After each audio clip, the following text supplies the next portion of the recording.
Et on a subi, comme tous, le covid. On a subi, le manque de masques, le manque de tenues, le manque de et on n'était qu'un hôpital de repli, non. C'est ton premier podcast. C'est mon premier podcast et c'est aussi la première fois où je raconte mon histoire. On vit dans un monde de travail où les tâches sont jamais finies. C'est ça, on n'a jamais terminé. Bienvenue dans La Clé de Soi, le podcast qui donne la parole aux femmes. Ici, les femmes racontent leur histoire, brute, vulnérable ou puissante, mais toujours authentique. Je m'appelle Julita, j'aide les femmes à assumer leur voix, leur message, leur place.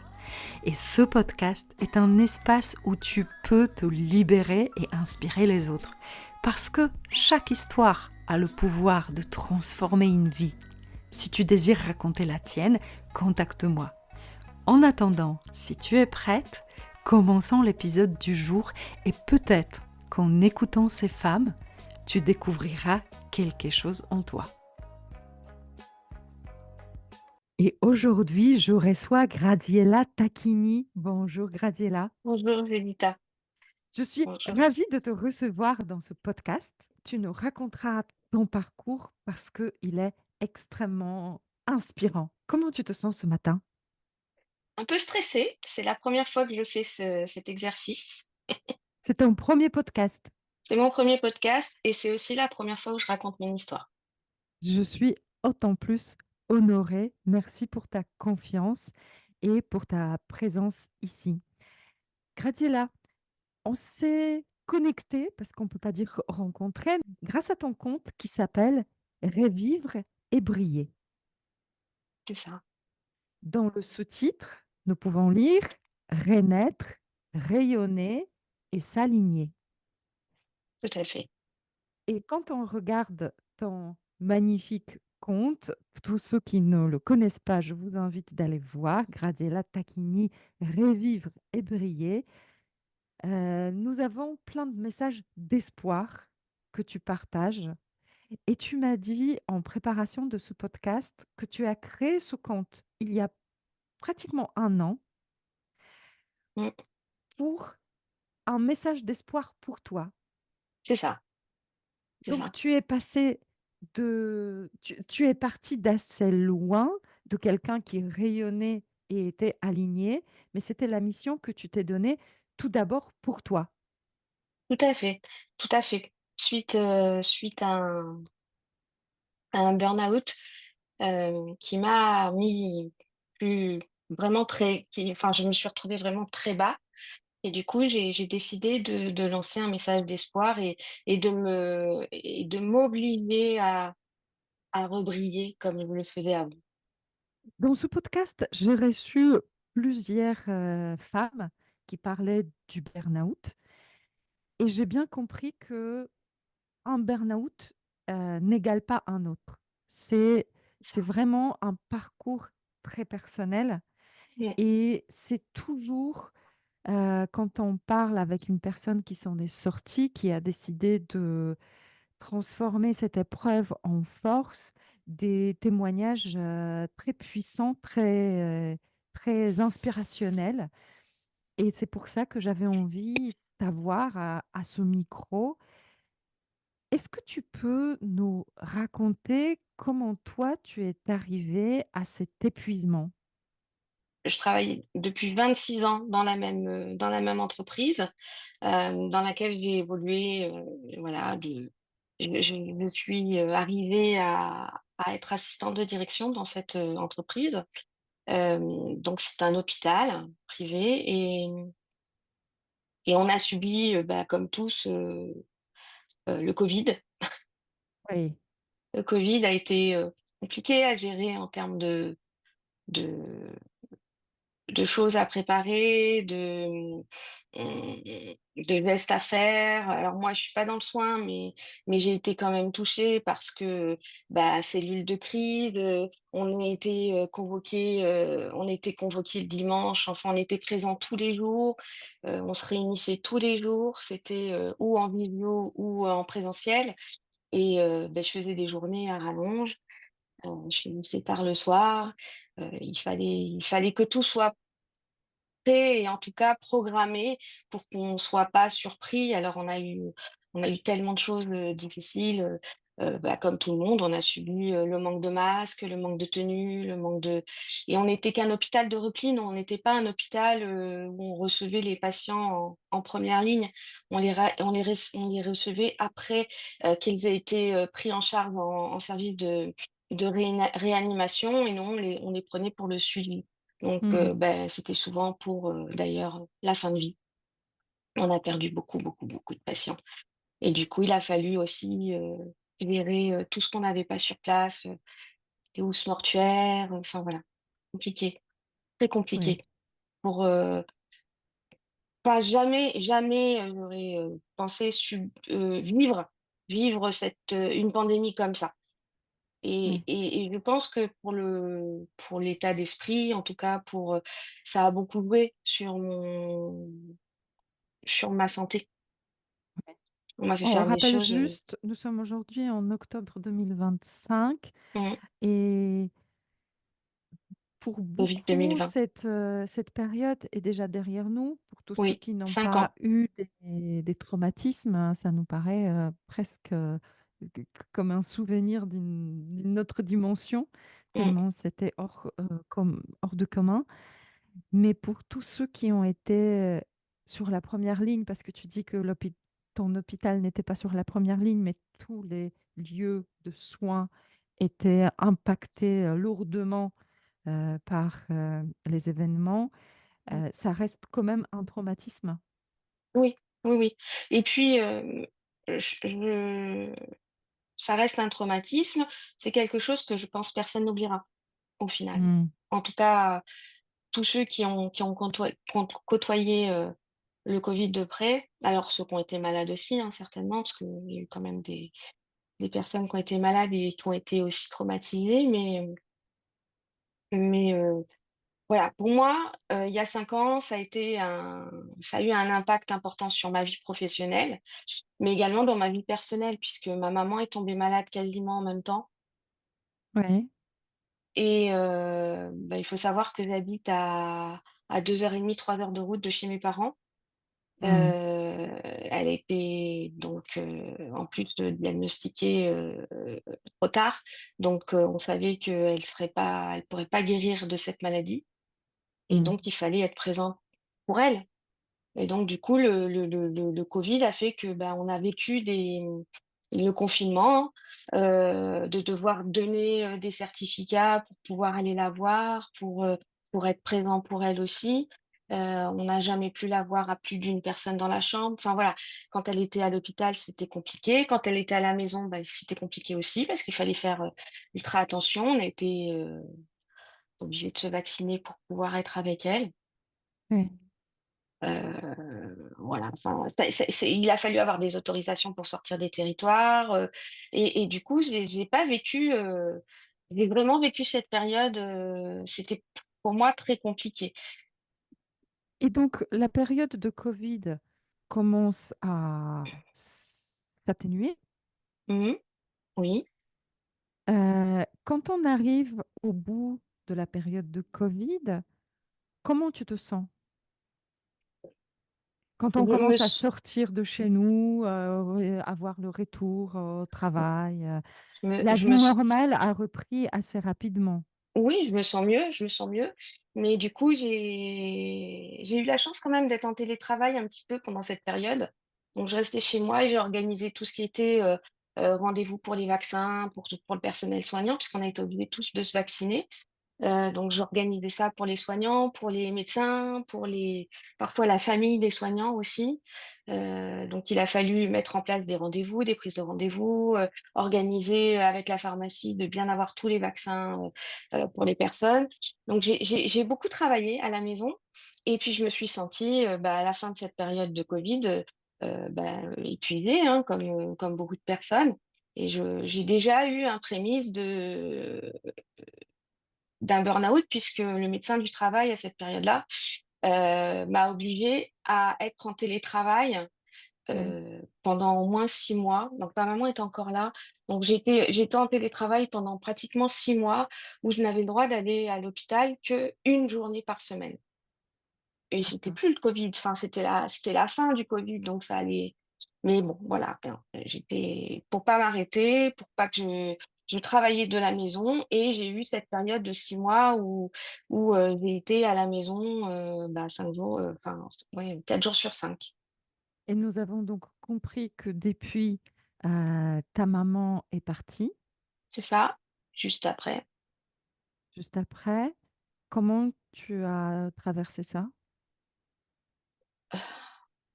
J'ai traversé, heu, c'était difficile, mais j'ai toujours eu l'impression de tenir le coup Mmh. pour les certainement, voilà, d'être forte et 6 mois après, j'ai aussi ma fille qui est partie de la maison. Elle a pris son envol, donc je pense que ça a aussi joué dans. Le syndrome de nid du nid vide? C'est ça, moi j'ai encore mon fils à la maison, mais ma fille est partie 6 mois après ma maman, en fait, de la maison, donc ma maman est partie, ma fille, bon, elle m'avait déjà préparé, hein, ouais, et puis c'était normal, je veux dire, je crois qu'elle avait, 24 ans, Oui, donc donc tu as bien c'était. profité de ta fille. C'est ça, oui. Oui, oui, j'en ai bien profité, mais bon, bah, voilà et puis, bah, je sais pas, le travail, il y a eu aussi un changement, un changement de direction où, ça faisait 7 ans que j'étais toujours avec le même directeur donc vraiment je le connaissais, parfaitement bien, j'anticipais ses besoins. Et puis il a vécu toute cette période avec moi, donc quelqu'un de bienveillant. Je me suis sentie toujours soutenue. Si j'avais besoin de partir pour ma maman, il me laissait partir, je pouvais travailler de chez elle. Enfin voilà, il y avait quand même ce côté un peu, j'ai envie de dire paternel, où vraiment je sentais sa bienveillance et il est parti donc bah, voilà, je perds encore quelqu'un parce que je tenais à lui, hein. Ça faisait 7 ans qu'on travaillait en binôme donc il est parti, il a été remplacé par une femme, très gentille, mais qui travaillait complètement différemment et je crois que là, c'est là où a lieu un peu la cassure. Alors ce qu'on peut dire, c'est que depuis tu es partie de l'hôpital, mais c'est Mmh. très frais. Oui, ça fait une semaine, Ça à fait peine, une à semaine peine. que tu as arrêté à travailler, à l'hôpital. Ouais. Comment s'est passée la dernière période? À la dernière période, je suis quelqu'un de je suis quelqu'un de très professionnel et du coup, j'ai été arrêtée là il y a 1 an, j'ai été arrêtée 2 mois vraiment complet et j'ai voulu reprendre rapidement parce que j'avais l'impression quand même que ma vie était là-bas, enfin ma vie professionnelle et du coup je voulais pas, me me couper complètement de ce qui s'y passait donc j'ai repris à mi-temps thérapeutique pendant, depuis le mois de fin décembre. J'étais en mi-temps thérapeutique, mais au final, c'est très difficile à gérer aussi une mi-temps thérapeutique quand on est dans une période de burn-out car, il y a l'absence, des choses que vous pouvez pas faire là-bas et qui sont faites par d'autres personnes, que vous aviez vous l'habitude de faire. Vous avez, aussi, cette impression qu'on vous retire les tâches que vous aimiez faire, on vous les retire, donc du coup une perte d'autonomie complète dans le travail et vous êtes là que pour faire, des petites choses, moins moins importantes, on va dire. Ce qui n'est pas vrai, tout est important, mais du coup je ne l'ai pas vécu, très très bien et non, je pense que et puis j'ai eu besoin de voilà, de faire du tri dans ma vie, de couper avec les relations toxiques aussi. Oui, qui était présente dans ta vie? Qui était présente dans ma vie professionnelle. Donc du coup, j'ai fait un peu de ménage et voilà, aujourd'hui, je sais que je suis sur la bonne voie, Et mais ça a est-ce été que tu te compliqué. souviens du moment où tu as pris la décision de partir? Je vais être honnête, j'y pense vraiment alors j'ai quand même fait un bilan de compétences, à partir du mois de j'ai commencé en fin mai, début juin et ma coach m'a vraiment beaucoup aidée. à prendre conscience de certaines choses et je pense que vraiment la décision a été prise, au mois de juillet, avant l'été, avant les vacances d'été, D'accord. où là, je me suis dit: «Allez, c'est bon, il faut que j'arrête, c'est plus possible, ça peut plus durer». Qu'est-ce qu'il était, ressorti de ce bilan de compétences, des échanges avec ta coach qui t'ont fait comprendre que ça peut plus durer? Le fait que j'ai toujours un pied dans l'engrenage, vous voyez? Ce mi-temps thérapeutique, au final, j'avais l'impression que j'arrivais pas à guérir, et elle me disait: «Tant que tant que tu auras toujours des contacts et que tu te sentiras prisonnière de ça, tu pourras pas avancer. Tu pourras pas avancer dans ce que tu entreprends à côté», donc voilà. Donc tu as entrepris, quelque chose à côté de ton travail? Oui, oui, mais j'ai commencé, rapidement. J'ai l'impression que chaque fois que j'ai entrepris quelque chose de nouveau, ça a été pour me sortir d'une période difficile et tu vois, j'ai entrepris là en novembre, de vendre des parfums et des cosmétiques et de devenir ambassadrice d'une marque, de produits italiens et ça m'a beaucoup aidée en fait. Je crois que vraiment, ça m'a sorti la tête de l'eau, vraiment. Qu'est-ce qui t'a aidé dans cette démarche? Peut-être de me rendre compte qu'il fallait que je pense à moi parce que cette démarche, elle a été, je sais pas, ça s'est fait vraiment, totalement,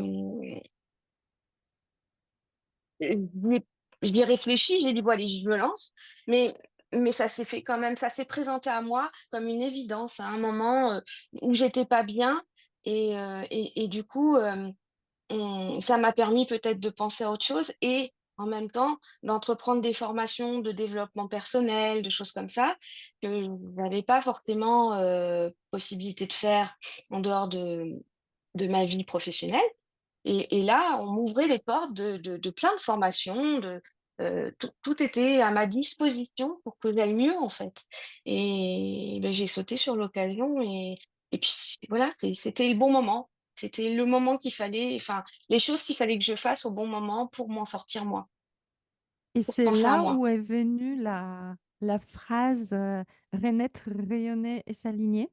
C'est ça, c'est ça parce qu'il fallait que je retrouve, ce qui m'a toujours portée. Je suis toujours de bonne humeur, je suis quelqu'un de souriante. J'avais perdu mon sourire et ça, je m'en rends compte, mais j'avais perdu mon sourire au travail, pas en dehors du travail. Mmh. J'avais Parce que les perdu mots sont quand même forts si on les prend au pied de la lettre. Renaître, ça veut dire qu'on ne se sent pas vivant. non, non, non, non, non. Non, non, c'était ça, c'était totalement ça. Je me sentais, complètement j'avais perdu, cette petite étincelle où j'avais perdu, cette lumière qui me faisait vivre, qui me faisait, enfin voilà, j'ai besoin, de me sentir utile et là, je me sentais plus du tout utile donc d'où le mot, certainement, renaître, briller, briller, je sais pas si j'ai toujours brillé en Alors tout cas. oui, il y a le mot «rayonner». Ouais et ça, c'est heu, important pour moi, oui, rayonner. c'est un mot que en France, on n'aime pas beaucoup. Pourtant, alors, c'est vrai qu'on l'aime peut-être pas, mais en tout cas, moi, il me parle. C'est-à-dire, j'ai l'impression que cette petite étincelle à l'intérieur de moi, elle était éteinte et qu'il fallait Mmh. que je la fasse de nouveau rayonner. En fait, c'était une perte d'identité totale. Ce burn-out, il m'a mis, vraiment, enfin, je me suis sentie mais tellement mal et puis je suis passée par des phases où, je perds mes mots, j'ai perdu mes mots, j'ai perdu mon vocabulaire, j'arrivais plus à écrire. J'avais l'impression que j'avais même un problème neurologique parce que, quand je suivais quelques formations, de la société, avec laquelle j'ai pris contact, fin novembre, je n'écrivais pas les bons mots, j'avais les lettres qui n'étaient pas dans le bon sens. Enfin, j'ai été voir le neurologue en lui disant: «Mais je comprends pas, j'ai l'impression que j'ai un problème de santé, j'ai dû faire un AVC, enfin voilà, j'ai dû m'inquiéter et il m'a dit: «Non», il m'a dit: «Tout ça, c'est en relation avec ce que tu vis, ton burn-out, il faut vraiment que tu te reposes» et voilà. Et ça, c'est intéressant parce que on ne n'associe pas souvent, les symptômes comme la perte de mémoire ou, cette, capacité de d'écrire, de se concentrer automatiquement avec un burn-out. Mmh. Alors moi, c'est ce qui m'a fait perdre pied au travail, hein.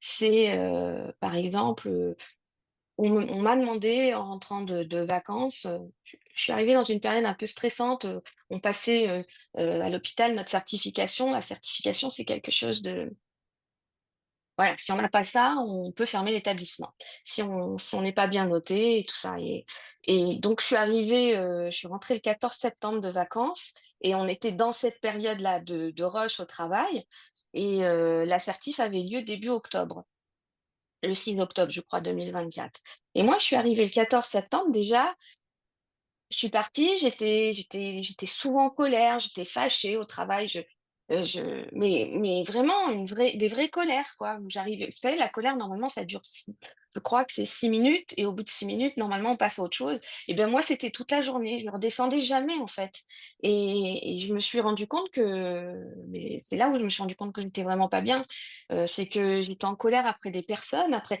qui n'avaient pas fait grand chose, où c'était des petites bricoles, des petites babioles, mais j'aurais pas dû être en colère comme ça aussi longtemps et c'est là où je me suis sentie très, très mal et du coup, ma collègue, qui s'occupait de l'assertif me dit: Il faut que tu fasses un publi-postage, il faut que tu fasses les étiquettes», sauf que je savais pas par où m'y prendre alors que c'est quelque chose qui fait partie de mon travail. C'est Ouais. des choses que je sais faire. Ça me prend en général pas longtemps. Sauf que là, j'étais perdue, je savais plus, donc j'ai procrastiné, enfin j'ai vraiment remis au lendemain, jusqu'au dernier jour où vraiment elle m'est rentrée dedans en me disant: «Mais tu me les fais quand ces étiquettes quoi, J'en ai besoin là pour les badges» et c'est là où, bah, de toute façon je pleurais tous les jours et c'est là où vraiment je me suis dit: «Non, il y a un vrai problème». Donc j'ai quand même réussi à faire les étiquettes, mais j'ai pas réussi à les faire de moi-même. J'ai été demander de l'aide, à quelqu'un dans mon étage. Enfin voilà, je savais plus rien faire moi toute seule Ouais. et c'est là où je me suis dit: «Mais il y a un problème Graviella, c'est pas normal. Tu sais plus travailler» et j'arrivais plus à écrire, j'arrivais plus à enfin c'était horrible. Je me suis sentie mais tellement, tellement mal à ce moment-là. Donc Et suite à ça, tu étais arrêtée? j'ai été arrêtée, ouais, j'ai été arrêtée pendant 2 mois. Le médecin du travail, m'a gentiment laissée parce que je voulais pas lâcher l'assertive, je voulais être présente. J'avais l'impression qu'on ne pouvait pas faire sans moi, enfin ou que je serais utile pour cette certif et du coup, j'ai dit et puis j'ai organisé les soirées aussi, dans mon entreprise et j'ai toujours organisé les événements et ma directrice avait prévu à la fin de cette certif, une fête, une grande fête avec tout le monde pour fêter les 15 ans de l'établissement et donc du coup, bah, je voulais être présente pour l'organisation de cette fête donc j'ai voulu être présente jusqu'au bout et le médecin du travail, je l'ai vu début octobre, il m'a dit: «Non, non, il faut vous arrêter, là, ça va plus et tout». Je lui ai dit: «Laissez-moi jusqu'à la fin de l'assertif, jusqu'au 8 octobre, au moins que je puisse être présente pour l'assertif, organiser cette fête et après, je vous promets, j'irai voir mon médecin traitant et je ferai le nécessaire pour moi» et c'est ce que j'ai fait. En fait, Ouais. j'ai respecté et je me suis fait arrêter, enfin, j'ai été arrêtée, je crois le mardi après la semaine après l'assertif. Comment tu te sens aujourd'hui, une semaine après, avoir arrêté ce travail? Libérée, libérée, vraiment, j'ai l'impression que ça quitte mon corps. C'est assez bizarre d'ailleurs, je suis super fatiguée. Je Mmh. j'aspire à des grosses, grasses matinées et à des siestes la journée. Je suis, ouais, je me sens libre, mais en même temps, j'ai peur. Tu as peur de quoi? bah, j'ai peur de l'avenir, j'ai peur de voilà, j'espère que ce en quoi j'aspire va se réaliser, que je vais, enfin, pouvoir, me consacrer pleinement à ce que j'ai envie, c'est-à-dire les parfums, les cosmétiques, alors je vends aussi un peu de bijoux donc pourquoi pas aussi, tout relier parce que de toute façon tout va ensemble donc Tu vas te concentrer principalement sur cette activité-là? je vais essayer. Je vais essayer en vraiment y mettant, en y mettant toute mon énergie. Qu'est-ce qui te plaît dans cette activité? Alors ce qui me plaît, c'est que déjà, je suis coquette, je j'aime beaucoup le maquillage, j'aime beaucoup les produits de beauté. J'ai été un peu bercée par tout ça, par ma grand-mère. Je crois que ma grand-mère y est pour quelque chose. Mais, ce qui me plaît le plus, je vais vous dire, c'est que je sais on peut aider d'autres personnes. On peut aider d'autres personnes pour les faire rentrer dans la société, à les à les à les aider et je crois que c'est ça, en fait, qui me c'est ce qui me plaît le plus. De savoir que je vais pouvoir faire aussi, profiter et faire du bien à d'autres personnes qui sont mal comme moi je l'ai été. Ouais. C'est ça surtout, aider. Donc tu recherches à travers de cette activité à des valeurs humaines Ah oui, et la reconstruction des personnes qui pouvaient être, traumatisées comme toi? c'est ça, c'est ça. Les aider à trouver une occupation ou autre chose qui pourrait les sortir de leur mal-être. Et puis, bah, les aider à gagner un petit peu d'argent aussi, ça serait bien. Est-ce qu'aujourd'hui tu te dis guérie du burn-out? Oh, c'est un bien grand mot, la guérison, je ne sais pas. Je ne sais pas. En tout cas, je continue à prendre soin de moi, à aller voir, les personnes qu'il faut. Je me fais aider chimiquement aussi, hein, c'est important Ouais, et pour l'instant, je peux pas dire que je suis guérie, non. Tant que j'aurais pas arrêté mes médicaments, je serais pas guérie, pour ouais. moi. Est-ce qu'il y a des choses que tu te dis: «Dans l'avenir, je ne le ferai plus jamais»? Je ferai plus passer mon travail avant ma famille, ça c'est Ouais, sûr. Parce que c'est ce que j'ai fait, une bonne partie de ma de ma carrière. Pas au début, hein, au début j'avais, on était organisés avec mon mari, j'étais secrétaire. Je finissais tard, mais les semaines où je finissais tard, c'est mon mari qui s'occupait d'eux et les semaines où je finissais tôt, c'est moi qui s'occupais d'eux. On partageait les tâches. Donc mmh. c et je me suis occupée de mes enfants, en tout cas, j'ai profité, de leur enfance et j'ai été présente pour les devoirs, tout ça. Mais c'est après quand je suis passée il y a 7 ans, bah, mes enfants sont grands, hein, ma fille a 27 ans et mon fils a 21 ans donc il y a 7 ans quand je suis passée, assistante de direction ou 8 ans, non je crois que ça fait bientôt 9 ans, pardon. Quand je suis passée assistante de direction, j'ai eu la chance d'avoir des horaires de bureau mais j'ai quand même, bah, je restais pour le travail parce que, bah, j'avais pas fini telle tâche et telle tâche et en fait, j'avais l'impression que j'ai trop fait passer mon travail. Mes enfants étaient grands, donc j'avais l'impression que peut-être on n'avait pas besoin, autant de moi, Ouais. mais moi, je pense que j'avais besoin d'eux et j'ai pas profité de ces moments-là, quoi. C'est un Je peu la regrette. période, piège parce que les enfants effectivement sont assez autonomes. Ils Mmh, avaient j'imagine, 15-17 ans, mmh, heu et comme ils n'ont pas besoin, on se dit que d'autres choses, est prioritaire. Le c'est travail ça, souvent prend énormément de place parce qu'on vit dans un monde de travail où les tâches sont jamais finies. c'est ça. On n'a jamais terminé ce qu'on est en train Ouais. de faire, c'est vrai et oui, je pense que je me suis fait happer par le système, complètement, Mmh. Est-ce que tu mais as discuté avec tes enfants de cette période? alors moi, mes enfants m'ont vu tellement mal là dernièrement que c'est eux, hein, parce que, ils sont dans une génération où la santé mentale est très importante Mmh. et ils m'ont vu Heureusement. Oui, c'est vrai. Non, mais dans ma génération, on n'en parlait pas. Mmh.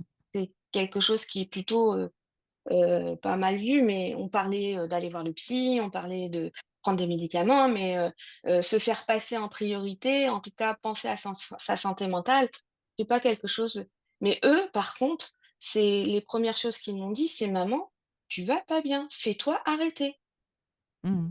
Ils m'ont vraiment, aidée dans ma prise de décision et heureusement qu'ils étaient là. Mais après, non, parler de la période où j'ai fait passer mon travail avant eux, non, j'ai pas vraiment discuté. Mais, Ça pourrait être intéressant, leur point de oui, vue tout à parce que fait. peut-être, pour eux, c'était pas si grave que ça ou au contraire, ils ont quelque part, Ah oui, oui, oui, mais bon, oui, oui, c'est vrai que c'est quelque chose que j'engagerai avec eux, parce qu'on parle beaucoup et oui, je pense pas qu'ils l'aient mal vécu, franchement. Mais mon mari ça peut faire peut-être un du peu bien à tout plus. le monde d'en discuter. C'est vrai, oui, oui. Très bien, donc aujourd'hui, pas le travail avant la vie de famille. Mmh. Est-ce qu'il y a d'autres choses que tu ne ferais plus de la même manière? Je sais pas, non, je pense que je resterai quand même, telle quelle. C'est ce qui fait que non, je pense que je resterai telle quelle. Le mot «s'aligner», comment il résonne pour toi aujourd'hui? Alors, pour moi, c'est s'aligner avec ses valeurs. Toujours être en accord avec ses valeurs et je sais que dernièrement, mes valeurs, elles n'étaient pas respectées dans le travail, et du coup, pour moi, c'est important de toujours être en accord avec moi, avec Quelle mes est ta valeurs. valeur la plus importante? L'authenticité, je crois. Ouais. L'authenticité, C'est pas une valeur facile parce que, non, nous évoluons dans la vie. Nous sommes alors ça c'est la phrase, un peu type, mais nous sommes la moyenne des 5 personnes qui nous entourent. Donc au fur et à mesure, qu'on veuille ou pas, nous sommes influencés par les c'est uns et vrai. les autres et cette ligne entre authenticité et heu, identité, suradaptée est souvent très floue. Oui, c'est vrai, mais je pense que enfin, pour moi, l'éducation qu'on a eue, les choses qu'on nous a enseignées, pour moi, c'est ça l'authenticité, c'est rester toujours avec ces belles valeurs, l'amour, c'est très important, heu, hem, la loyauté, Mmh.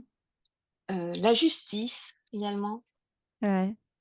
Et ces valeurs, tu trouvais que dans ton travail, ces valeurs dernièrement n'étaient pas respectées? du tout, du tout. La les le ne pas mentir et ça, oh ouais, non, c'était plus du tout c'était plus du tout respecté et non, je déteste ça. Et on voit très bien que dans le travail, quand on arrive au bout du bout, c'est vraiment cet alignement avec des valeurs qui va primer sur tout le reste, même sur Mmh, le salaire, même si ça reste important parce que c'est pour ça qu'on travaille. Sur, l'ambiance, générale, on peut s'entendre avec des collègues, mais si au fond notre travail n'a pas de sens et il ne respecte pas nos valeurs, on va mmh, avoir un mal fou d'y rester. c'est ça, exactement. Et donc Après, c'est ces valeurs-là que tu as envie de incarner dans ta nouvelle activité? tout à fait et c'est ce que je fais. C'est déjà ce que je fais. Enfin voilà, j'ai 3 personnes dans mon équipe et je pense que je suis quelqu'un de très à l'écoute, je suis authentique, je et j'ai envie d'agrandir ça et ouais, j'ai vraiment envie que d'ailleurs, on dit qu'on attire, ce qui nous ressemble et effectivement, j'ai aussi des femmes, un peu écorchées vives, quoi, dans mon Ouais, équipe. Je crois que et j'aimerais bien mais bon, je sais pas si j'arriverai à changer ça, mais ce petit côté un peu sauveur ou sauveuse, je sais pas. ouais. Mais C'est une autre étape du travail. c'est ça, Hmm. De prendre, on dit que c'est la prise de conscience sur notre posture.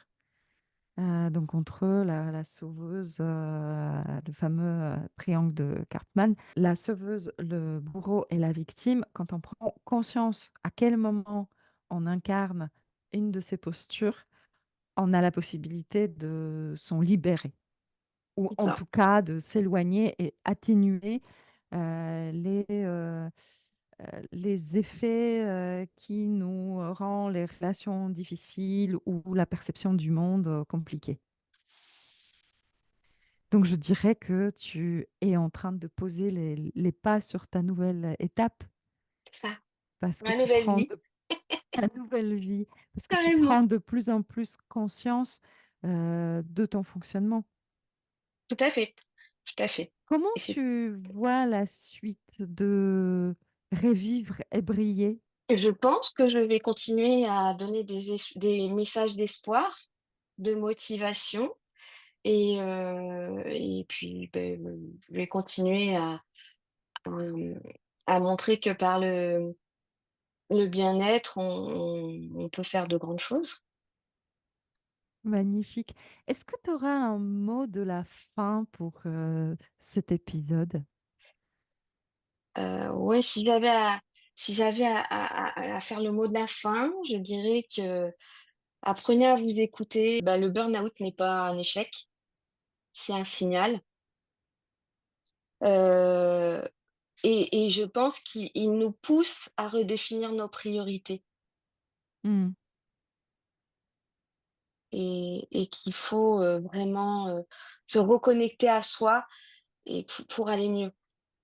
Donc, pour toutes celles qui se sentent en plein épuisement, tu as envie de leur dire ne continuez pas dans le déni, Voilà, écoutez-vous, ne, euh, et ayez espoir parce que derrière, il y a une vie.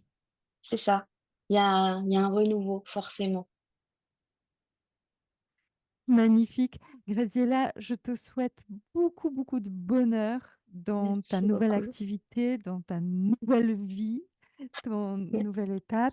Et puis, vous avez bien compris, si vous aussi, vous vous sentez écorché vif, comme dit Graziella, et si vous avez envie de vous lancer dans une activité avec Gradiela aux commandes, contactez-la, allez voir son compte Revive et briller.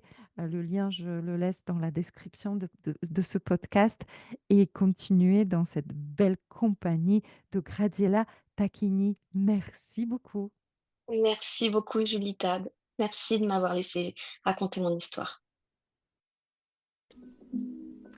Un grand merci pour avoir écouté cet épisode de La clé de soi. Je vous invite à découvrir d'autres partages et d'autres personnalités dans les différents épisodes de ce podcast. Vous les trouverez bien évidemment sur votre plateforme d'écoute préférée. N'oubliez pas de liker, commenter, partager sans modération afin de faire résonner la voix de ces personnes inspirantes. Votre soutien est ma clé pour inspirer davantage de vie. Grand merci à vous.